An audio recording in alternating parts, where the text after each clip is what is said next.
천상에서 어떤 일이 일어났어요? 하나님을 비구고자 하는 루시퍼와 그 따르는 추종하는 3분의 1 세력들이 있었어요. 그 세력이 어떻게 해서 결국에는 어떻게 해요? 져서 이 땅에 내려왔어요. 그래서 우리가 보이지 않는다고 해서 없는 것이 아닙니다. 우리가 싸우는 것은 뭐다? 보이는 혈과육이 아니고 그래요? 이 세상에 있는 통치자, 권세자, 어둠의 주관자, 하늘에 있는 악의 악한 영과 싸우는 것이라고 얘기했어요. 그래서 저번 주에 그런 영에게 여러분 틈을 주지 마시라고 얘기했습니다. 영적으로, 혼적으로, 육적으로 여러분 조그만 구멍 하나 놓이면 그걸로 뭐가 들어와요? 발이 들어옵니다. 손이 들어옵니다. 여러분 틈을 주지 마십시오. 아멘? 틈을 제공하는 것은 누가 제공하는 겁니까? 내가 제공하는 거예요. 그러니까 이유를 댈 수 없어요. 내가 받아들이는 거예요. 내가 기회를 주는 거예요. 내가 기회를 줬기에 그가 내게 들어와서 방을 짓는 거예요. 집을 짓는 겁니다. 여러분 틈을 주지 않기를 소망합니다. 그런데 여러분 그 사단이 하는 것은 뭐냐면 사단의 목적은 뭡니까? 하나님의 형상대로 지은 인간, 다른 것은 하나님의 형상대로 짓지 않았어요. 하나님의 형상대로 지은 인간을 어떻게 하기 위한 거다? 도둑질하고 죽이고 멸망하기 위한 것이 사단의 목적인 것입니다. 그러면 여러분 하나님이 이렇게 그럼 사단에게 그러면 다 도둑질당하고 멸망하고 죽는 거에 하나님이 가만히 놔두실까요? 하나님은 대책이 있으실까 없으실까? 마지막 때 더 적그리스도가 역사하고 더 힘들 텐데 그리고 하나님이 그냥 놔두실까요? 아니죠. 오늘 본문에 보니까 뭐라는 것이냐면 일찍이 죽음을 당한 것 같더라. 그에게 7뿔과 7눈이 있으니 이 눈은 온 땅에 보내심을 받은 하나님의 7명이다. 주님이 보좌에서 보냈는데 7명을 보냈다고 합니다. 7명. 여러분 7명이라는 소리를 들어보셨어요? 저도 그렇게 많이 들어보지 못했어요. 7명. 성령이면 성령이고 살려주는 영이면 살려주는 영이지 7명이 뭘까? 옛날에 이사야서 11장에 보면 뭐 여호와의 영, 지혜와 모략의 영 뭐 이렇게 쭉 나오는데 7명이라고 얘기하고 있어요. 이것이 제임스 더함이라는 분이 이걸 한번 찾아봤어요. 그래서 어떻게 찾아봤더니 스프리트라는 영어를 썼는데 그 영어에 다 소문자로 써있는데 7개만 S자가 대문자로 되어 있는 것을 이분이 발견을 했어요. 그래서 7명이 있는 것을 그분이 책으로 써냈습니다. 그것이 영적 전쟁과 7명이라는 제임스 더함이 쓴 책인데 거기를 참고한 겁니다. 그런데 보세요. 여러분 그런 하나님이 마지막 때 뭐를 보내냐면 우리 성도들을 이기기 위해서 7명을 보내셨어요. 그러면 7명과 대적하는 그 적그리스도의 영이 있을까요? 없을까요? 있지요. 그래서 계시록은 뭐라고 얘기해요? 17장 7절에 보니까 뭐라고 해? 7머리와 7뿔을 가진 영이 있다. 그러니까 결국에는 여러분 우리 마지막 때를 이기고 살아가기 위해서 이 7명을 받아야 되는 것입니다. 아멘? 7명을 따라서 순종해야 되는 겁니다. 그러면 천상에서의 그 세계에 여러분 그 어떻게 이루어져 있는지를 한번 우리 볼까요? 우리 잠깐 그림으로 우리 한번 보겠습니다. 이게 제임스 그분이 누구냐면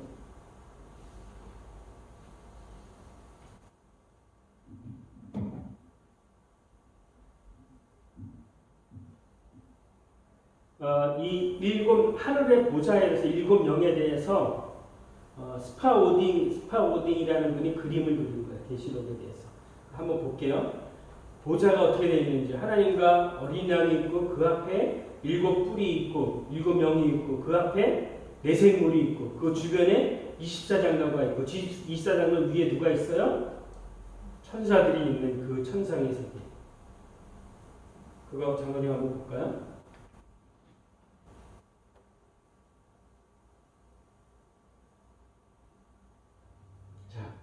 이거 한 번만 좀 보여주실래요? 이게 계시록 1장 10절, 1장 4절인가 10절에 보면 나오는 거죠. 뭐라고 나오냐? 그의 보좌 앞에 있는 7명. 계시록 1장 4절에 보니까 보좌 앞에 그의 주님의 보좌 앞에 7명이 있다는 거야. 몇 개예요? 불이? 하나, 둘, 7개. 7개가 있어. 그러니까 이거는 천상에서의 있는 것을 미리 그분이 그림을 그려낸 것입니다. 또 한 그림 한번 볼게요. 이리로 올라오라. 요한을 이리 올라오라고 얘기하고 그 다음에 천상에서의 세계를 그림으로 그려진 것이 여러분 이런 그림 많이 보셨죠? 네? 이런 걸 보셨어요? 안 보셨어요? 안 보셨나요? 네. 이게 보좌. 하나님과 어린 양이 계시는 보좌. 그 앞에 불이 몇 개? 불이 몇 개? 7개. 그 앞에 무슨 생물? 네 생물이 있고 이게 다 성경에 다니엘에 나오고 다 나오는 거 아닙니까? 그리고 둘러싸여서 몇 장로? 24장로, 12, 24장로가 있고 그 장로 위에 천사들이 있고 이게 보좌에서 그 상황을 스파워딩이라는 분이 그림을 그리는 거예요. 이게 그러니까 성경대로 자기가 그린다고 그런 거예요. 그러니까 이게 참고를 그냥 하시면 좋을 것 같아요. 이게 실제 이렇다는 얘기가 아니라 그분이 그려낸 것을 얘기하고 있습니다. 그래서 오늘은 먼저 7명이 뭐냐? 저를 한번 따라합니다. 예언의 영. 예언의 영을 지혜와 계시의 영이라고 얘기합니다. 지혜와 계시의 영을 들어보셨죠? 에베소 1장 17절에 보니까 지혜와 계시의 영을 부어주셔서 너희의 부르심이 소망이 무엇이며 또한 그의 기업의 영광이 풍성함이 어떠하며 하나님의 능력의 그 크심이 어떠한지를 알게 하는 것이 무슨 영이다? 지혜와 계시의 예언의 영이다. 그리고 두 번째 영은 어떤 영이냐? 두 번째 영은 진리의 영이라고. 세 번째는 성결의 영, 네 번째는 생명의 영, 다섯 번째는 양자의 영, 여섯 번째 은혜의 영, 일곱 번째 영광의 영이다. 이거 계속 해나갈 거예요. 오늘은 첫 번째로 예언의 영에 대해서 같이 좀 나누기 원합니다. 여러분 계시록 19장 10절에 보니까 뭐라고 얘기하냐? 예수 증언의 예언의 영이라고 얘기하고 있어요. 누구를 증언하는 예언의 영? 계시록 19장에 보니까 예수를 증언하는 예언의 영이라고 얘기하고 있습니다. 예수 그리스도를 뭐를 증언을 할까요? 예수 그리스도의 죽으심과 부활하신 그것을 증언하는 그 영이라고 얘기하고 있습니다. 여러분 예언하면 여러분 생각나는 성경 안에서 예언하면 생각나는 게 뭐가 있어요? 주님이 수가성의 여인을 만나러 갔어. 그죠? 물을 달라고 결국에는 야, 너 물 달라는 이가 누구이고 하나님의 선물이 뭔지 알면 네가 내게 오려 달랄 것이다. 이제 쭉 설명해도 서로 이렇게 얘기해도 대화를 해도 대화가 먹혀가지 않는 거야. 그러니까 주님이 마지막에 뭐라고 얘기했어요? 야, 너 누구 데리고 와라? 남편 데리고 와라. 그랬더니 뭐라고 그러냐면 나 남편 없습니다. 그런데 주님은 이미 다 알고 있어요. 언제? 과거에 5명의 남편이 있었던 것도 알고.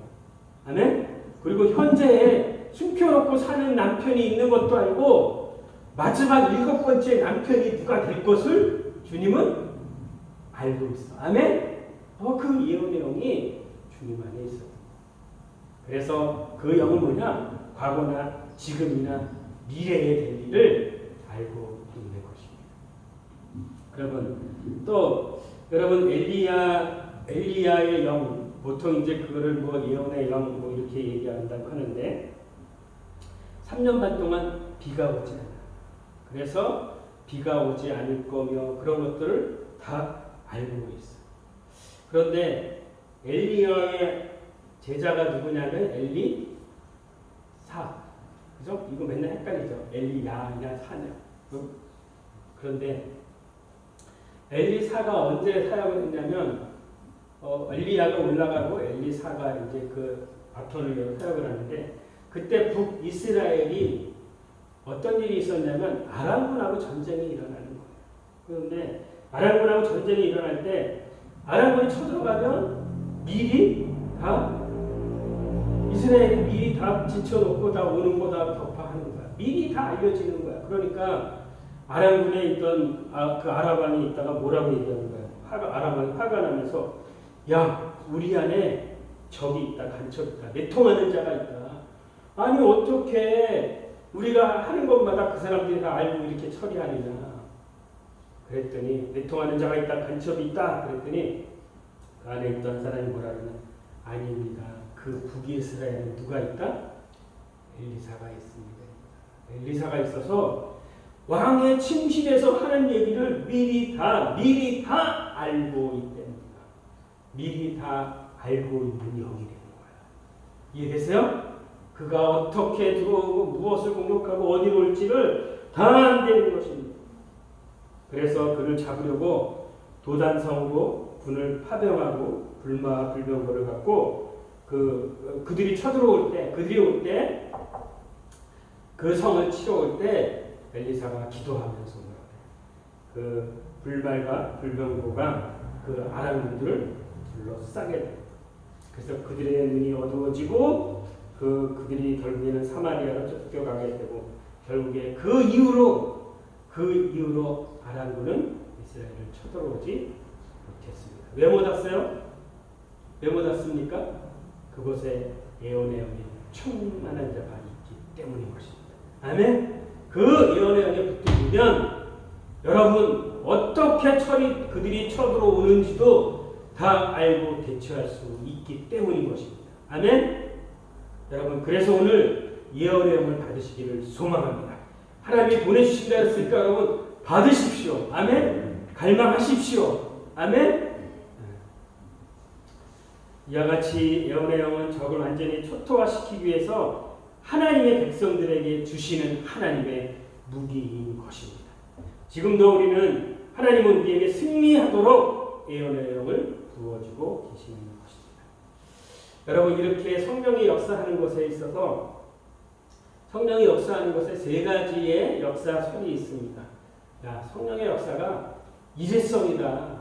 옛날에 홍해를 가르는 거 한 번으로 끝난 거지. 더 이상 뭐 기적이나 뭐 이런 표적이 일어나지 않는다. 일회성으로 얘기하는 사람이 있는가. 또 두 번째로 아니다. 성령은 어제나 지금이나 그리스도는 다 동일하셔서 어제나 오늘이나 다 동일하게 역사와 기적을 내신다. 그렇게 동일설을 얘기하는 분이 있고 또 하나 어떤 설이 있냐면 증가설이 있어요. 증가설. 성령이 일회성으로 역사한다. 아니다. 동일하게 어제나 오늘이나 같이 역사한다. 아니다. 계속 마지막 때는 더 강하게 역사한다. 그게 무슨 얘기냐? 성령의 역사가 마지막 때가 가까울수록 성령이 더 그 기사와 표적이 더 증가돼 간다고 말하는 것입니다. 여러분 무엇을 믿으십니까? 여러분 성령이 일회성으로 역사하십니까? 아니면 동일하게 어제나 오늘도 내일도 역사하십니까? 계속 어려울 때 역사하십니까? 여러분 그래서 우리가 믿는 것은 동일한 것도 오늘도 역사하시고 갈수록 어려울 때 마지막 때 저 그리스도의 대장을 해서 하나님이 이기도록 계속 역사하실 것을 우리는 믿습니다. 그러면 여러분 우리가 이렇게 역사할 때 성령이 역사할 때도 그러면 사단은 어떻게 될까? 사단은 가만히 있을까요? 사단도 역사를 합니다. 그래서 그 영이 어떤 영인가 봤더니 이세벨의 영입니다. 무슨 영? 이세벨. 저를 따라합니다. 예언의 영에 대적하기 위해서 이세벨 영이 대적한다. 그럼 이세벨 영이 어떤 특성을 갖고 있을까요? 지금부터 여러분 이세벨 영, 여러분 이거 깨어 있어야 됩니다.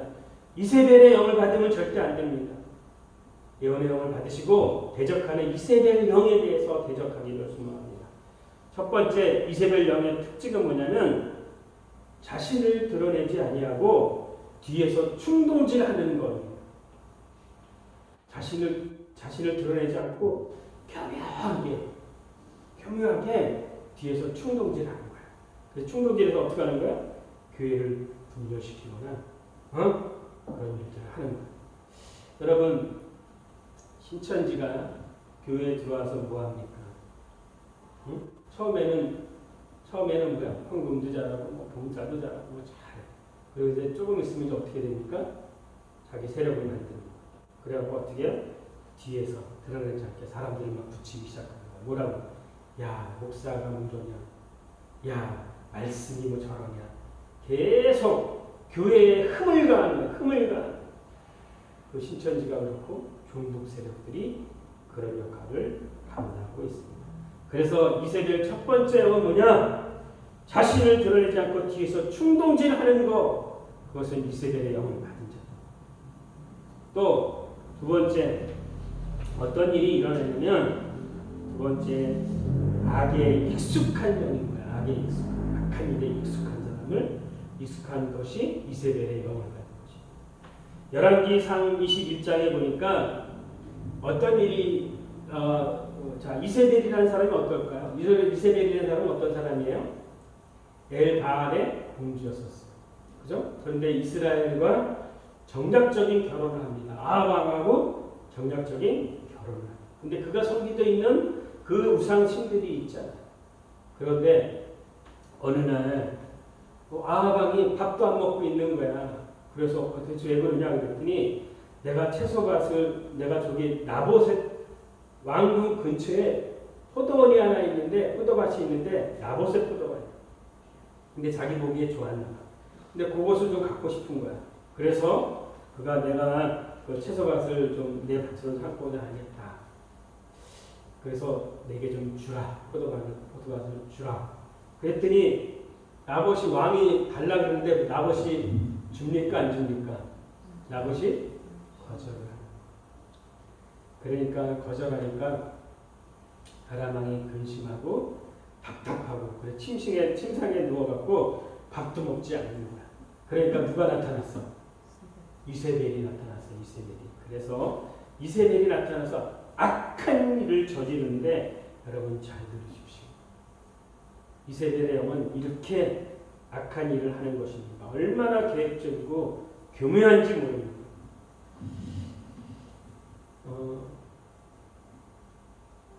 그리고 얘기합니다. 내가 너 밭을 좀 사겠다. 그랬더니 나봇이 그걸 왕에게 팔지 않아요. 왜 안 팔았을까요?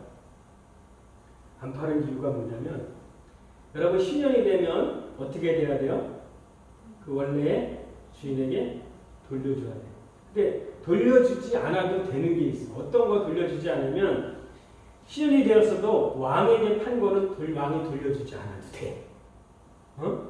그러면 결국에는 나봇이 어떻게 될까요? 내가 왕에게 만약에 이거 포도원을 팔았는데 신년이 돼서 돌려주고 또 그 대신에 내가 다른 걸 받았는데 그러면 다른 거 받은 거는 신년 되면 어떻게 돼야 돼? 돌려줘야지. 그리고 왕에게 받은 건 어떻게 해? 왕에게 권한이 없으니까 돌려줘야지. 그럼 뭐가 남아? 아무것도 남지 않아. 아무것도 남지 않아. 나봇은 이것을 신년의 법을 알고 있었던 거야. 그래갖고 그것을 왕의 명령을 따르지 않습니다. 여러분 사단은 저를 따르는 사단은 도둑질하고 죽이고 멸망시킨다. 모든 것을 다 빼앗아가는 겁니다. 하나만 빼앗는 게 아니라 모든 것을 다 빼앗아가는. 여러분 오징어 게임이라고 보셨나요? 안 봤죠? 그렇죠? 우리 금요일날 우리 기도할 때 내가 잠깐 얘기했는데 오징어 게임의 핵심 중심이 그 내용이 뭘까요? 응? 돈 456억이라는 돈. 또 참가 인원이 456명. 마지막 그 돈을 찾는 사람의 번호가 456번. 456번이 다 참여하는 거예요. 근데 거기 보니까 이렇게 돼 있어요. 돈 많은 부자가 심심해서 게임을 한다는 거야. 게임을. 근데 그 게임이 어떤 게임이에요? 사람들 다 돈 준다니까 456억 준다니까 사람들이 엄청 모이잖아. 그죠? 근데 결국에는 다 죽이고 누구만 남겨놓습니까? 한 명, 깐부만 남겨놔. 깐부! 이게 여러분 사단의 정책인 거예요. 456을 더하면 15, 1 더하기 5는 6, 666인 겁니다. 그 음모가 그 안에 들어있는 거예요. 이거를 게마트리온가 뭐 수리학인가 그거로 풀어줄 수 있는 거예요. 여러분, 그들은 장난을 치는 것 같지만 장난치는 게 아니라 모든 것을 다 빼앗는 것입니다. 여러분, 마귀에게 여러분 틈을 주지 않기를 소망합니다. 그런데 이렇게 악한 일 하는데 참 훈훈한 얘기를 제가 보게 되었어요. 이 얘기는 2014년에 일어난 얘기입니다. 82세 된 그 운전기사가 신라호텔에 운전으로 들어가다가 자기는 급발진이라고 했는데 아마 운전 부주의였던 것 같아요. 82세였으니까. 그래갖고 신라호텔에 회전문을 박살내고 그 피해액이 얼마일까요? 피해액이 5억인가 4억인가. 그런데 그 사람이 보험 처리할 수 있는 금액은 단돈 5천만 원입니다. 그러니까 4억이라는 돈을 배상할 수 없잖아요. 그런데 어떤 일이 일어나냐. 저는 그 부자들이 이런 재벌들이 다 그런지 알았는데 그렇지 않은 분도 계시는 것 같아요. 이부진 사장이라고 이병 누구죠? 이건희 회장의 첫째 딸이죠. 이부진 사장이 그 택시 기사가 그렇게 4억이라는 5억이라는 돈을 배상할 수 있는지 없는지를 사람을 보내서 한번 알아보라고. 그래서 알아보러 가서 봤더니 그 사람 운전기사가 단치를 해서 생활합니다. 그 아내는 뇌졸중으로 쓰러져 있고 혼자서 그 생활을 하고 있는 거예요. 그 소식을 들은 거예요. 그래갖고 그분이 뭐라고 했냐. 걱정하지 말고 그러고 모든 거 다 회사가 배상한다. 이런 훈훈한 얘기도 있는 거예요. 그러니까 저 이걸 들으면서 많은 피해도 그거 호의를 베푸는 거 결국에는 재벌인데도 불구하고 그래서 그 사람을 조금 좀 한번 봤어요. 이부진이라는 여자 그분 딸을 좀 봤더니 뭐 삼성가의 첫째 딸 아닙니까? 맏딸 아닙니까? 그런데 참 그분 대단한 게 이렇게 젊어서부터 사회 봉사를 많이 했던 것 같아요. 정말 어려운 사람을 찾아다니고 그런데 결혼을 누구랑 했을까요? 결혼을 재벌과 결혼하는 게 아니라 삼성에 같이 사회봉사하고 섬기러 다녔던 평신도 회사원하고 삼성 회사원하고 결혼을 그러고 그래서 야 그런 분도 계십니다. 그래서 이렇게 훈훈한 얘기를 제가 또 이렇게 보게 돼서 얼마나 감사한지 모르겠습니다. 여러분 이렇게 악에 익숙한 영이 이세벨의 영인 것입니다. 그거에 한번 걸리면 몸간 다 뺏기는 것입니다. 죽이고 도둑질하고 죽이고 멸망하게 되는 것입니다. 세 번째 이세벨의 영의 특징은 뭐냐? 잔인하다. 뭐하다? 잔인하다. 어느 정도 잔인하면 열왕기상 21장 8절에서 11절에 보니까 이렇게 얘기하고 있습니다. 그것을 빼앗는 그 나봇의 포도원을 빼앗기 위해서 얼마나 교묘하게 하는지 여러분 보십시오. 이게 이세벨의 영인 거예요. 사문서를 씁니다. 그 사문서는 뭐예요? 거짓 문서죠. 거짓 문서는 어떻게 쓸까요? 저 나봇은 하나님과 왕에게 모독했다. 하나님을 모독하고 왕을 저주했다.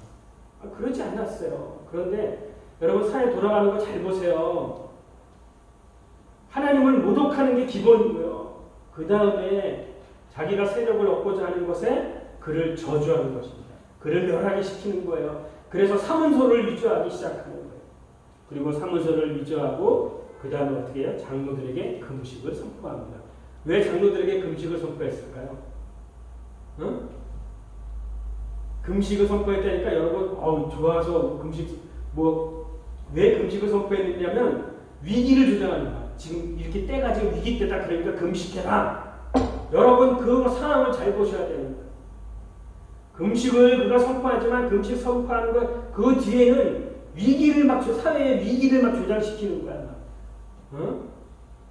그리고 분량된 두 사람의 증인을 세우는 것입니다. 이스라엘에서는 증인이 꼭 두 사람 이상이 돼야 돼요. 그래서 두 사람은 그의 노예가 된 사람이죠. 그의 말을 듣는 사람이죠. 그래서 두 사람을 노예로 세우는 거예요. 그래서 노예를 세워갖고 왕을 증인을 세우자는 거죠. 나봇이 이렇게 했다. 하나님을 모독하고 왕을 저주하였다.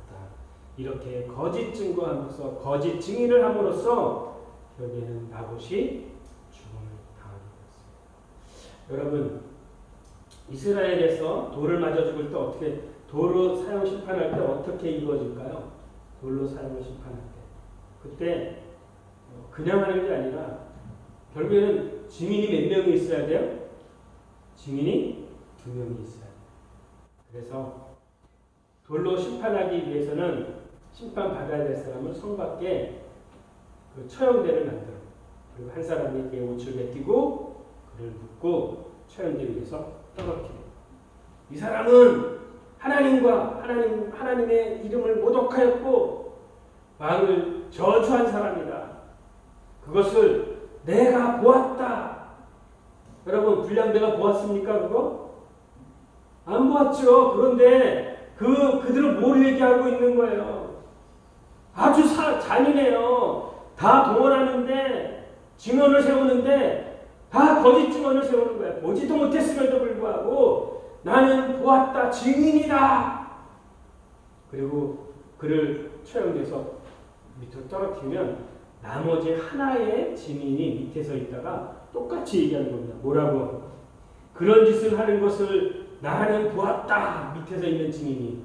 그래서 그것으로 돌을 던지기 시작하면 나머지 사람들로 돌을 던지는 그런 일들이 일어난다고 합니다. 여러분, 돌을 던지게 하고 보지도 못했음에도 불구하고 보았다고 거짓으로 증언하는 것. 여러분, 우리 사회에 이런 거 많이 있을까요? 없을까요? 사문소 위조에 또 금시고성법 위기를 주장하고 또 어떤 일이 일어나요?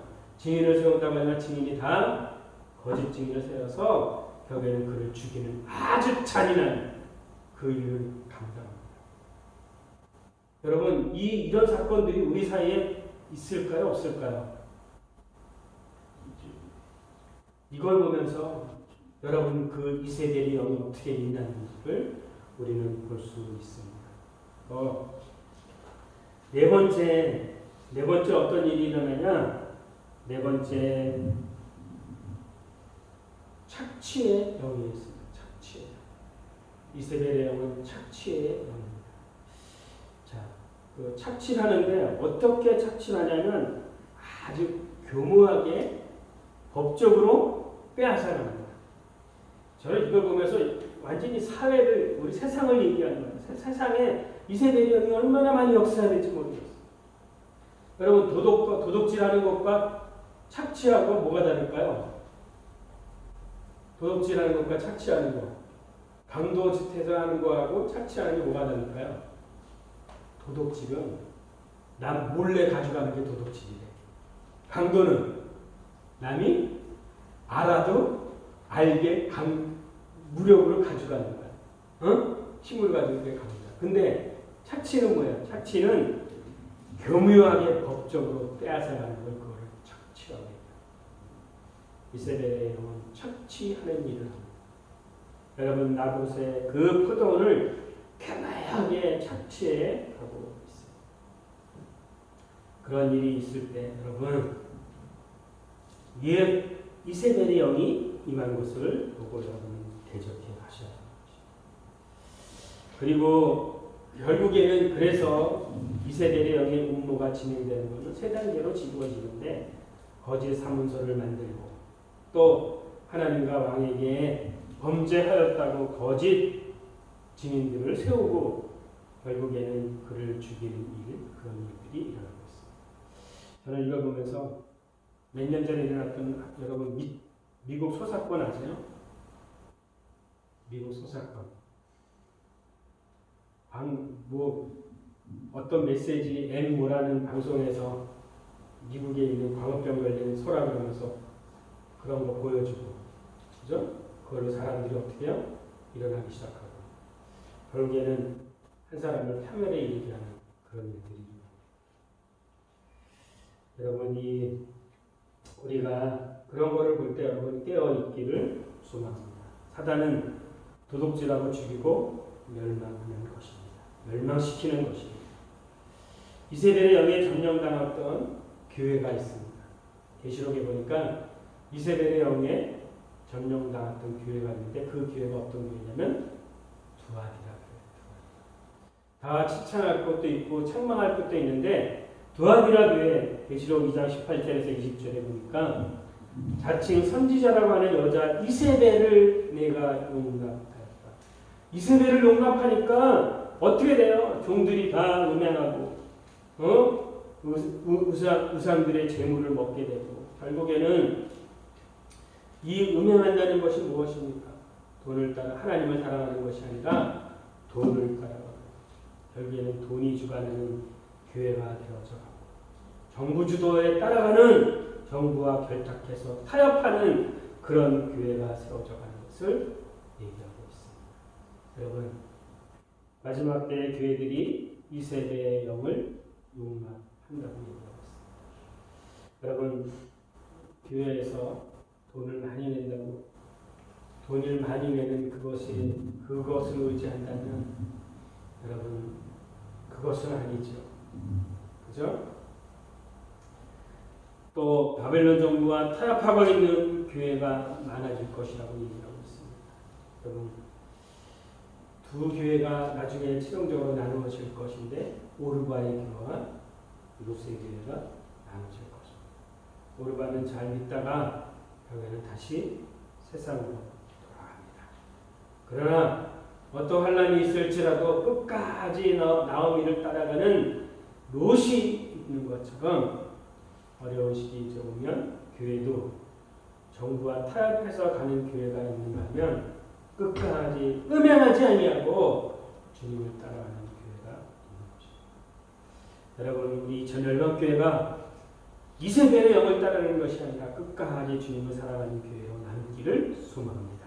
오르바 교회가 되지 않기를 소망합니다.